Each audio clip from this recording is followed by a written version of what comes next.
working group process. So we really are thrilled with the input we've received this month. So today we are going to be going over the progress that we've achieved this month as a group. We have a presentation from Mike McKeever looking at some of the metrics that we're using at SACOG to add to the analysis of those transit priority areas we've been discussing. We have a presentation by Julia Burrows on the Sacramento economy in some of the ecosystem that they're looking at around economic development. And we have Adrienne Engel here from the Urban Land Institute to present what they're bringing to the table, their Todd Advisory Council, and the great work that they've done to advance Todd planning in the region. And so he'll be discussing how that's going to play into the examination. Then we'll follow up with a panel discussion from the working groups and some interaction, questions and answers from you folks. So thank you. We really appreciate you coming here today. First, I wanted to just put up on the screen, could I just see a show of hands of how many people have been to a consortium meeting or a working group meeting? So all of you have seen this. So just as a quick reminder, we are still in the first phase of this planning grant project. We're looking at that transit priority area, developing the planning considerations that are not only for the review of the transit priority area, but these are planning considerations that are helping us broaden our planning perspective at SACOG for the MTP process. The next phase is that MTP process, that environmental justice analysis, that environmental impact report that will include many of the topics that we've heard about from you. And then those topics that are not included in the MTP will go into that regional plan for sustainable development. That end product that's required from our grant, but really an end product that has new meaning to our region because it's a new expanded recommendation on an integrated planning process. And so all of that work is really going into a new process here in our region. Again, we are in phase one of this project. How do we build these complete communities? What are the planning considerations we need as a group to identify those complete communities that need attention first in the planning process, or those communities that need more attention to become complete as we move through this first phase of examining the transit priority area? What we're looking for, again, are those areas where we have high impact and high feasibility, high impact from the planning process and high feasibility of those areas using the CEQA streamlining under Senate Bill 375 that we can now do with our Metropolitan Transportation Plan and Sustainable Community Strategy. And so through the process, we're hearing that we may want to consider some areas that may have lower feasibility but higher impact. And so all of those considerations that you're giving us in this working group process are going to go into the examination of those transit priority areas. Again, some of us need to see what a transit priority area looks like, so I think most of you have seen this graph. This is the current state of the transit priority area for our Metropolitan Transportation Plan, and it's still draft because we're still working on all of the financial analysis that we need to do to show the federal government that the transit system in that light area would actually have 15-minute service. The transit system covered by those dark areas is what was our 2008 transit priority area.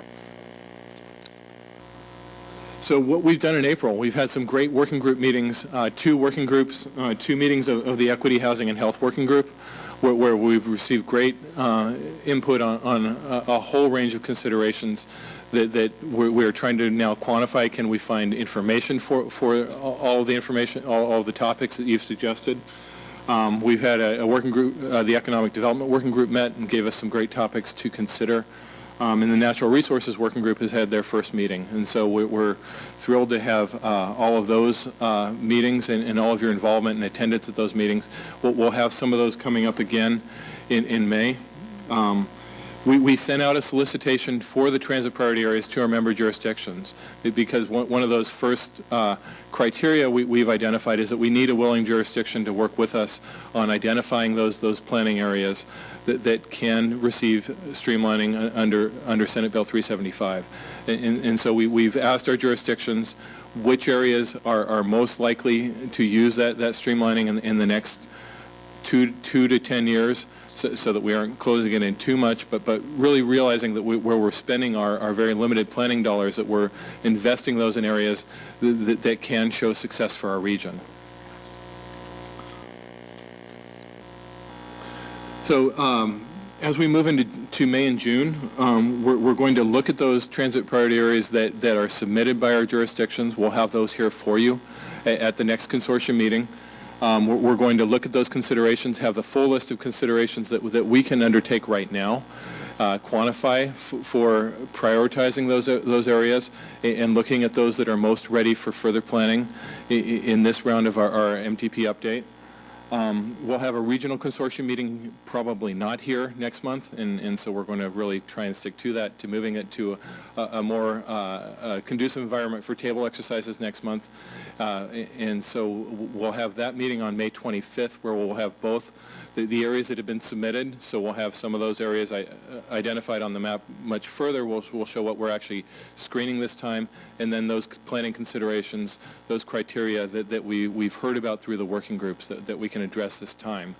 But those considerations also go into the broader planning process. And so even if we can't quantify them this time, remember that you are suggesting ideas to us and suggesting topics for further research, that we can work with our partners and our member agencies to say, how can we address these topics in future planning efforts? So the key advisory team that was called out for and will be led by the Urban Land Institute will meet in early June to actually conduct the screening process, and that will go to our strategic planning committee at SACOG for them to do the approval of that process on, I think it's June 23rd. So that's the outline of what's ahead. The immediate meeting dates ahead are here, and so that we do have our first infrastructure working group meeting coming up tomorrow for those of you participating in that group, a follow-up meeting for the natural resources working group, and then the full consortium meeting. And stay tuned, because we know that the housing equity and health working group will also meet again in May to look at the analysis that the Center for Regional Change will be doing on those transit priority areas. Again, in early June, we'll actually do the screening process in mid-June, and then meet with our board on the 23rd to have them review the recommendation and actually select those areas that receive further planning consideration this round. And then June 29th, we actually moved the consortium meeting from the 22nd to the 29th so that we could come back to you and fully describe what happened on this process, but then look ahead to phase 2, to really where the meat of this work interacts with the communities that are selected. And so this is, again, modeling a whole new planning process where we're taking these areas out to the communities and working with them on what actions are needed to realize those development plans in this process. And so we are following that up with a transit action plan process, transit priority area action plans.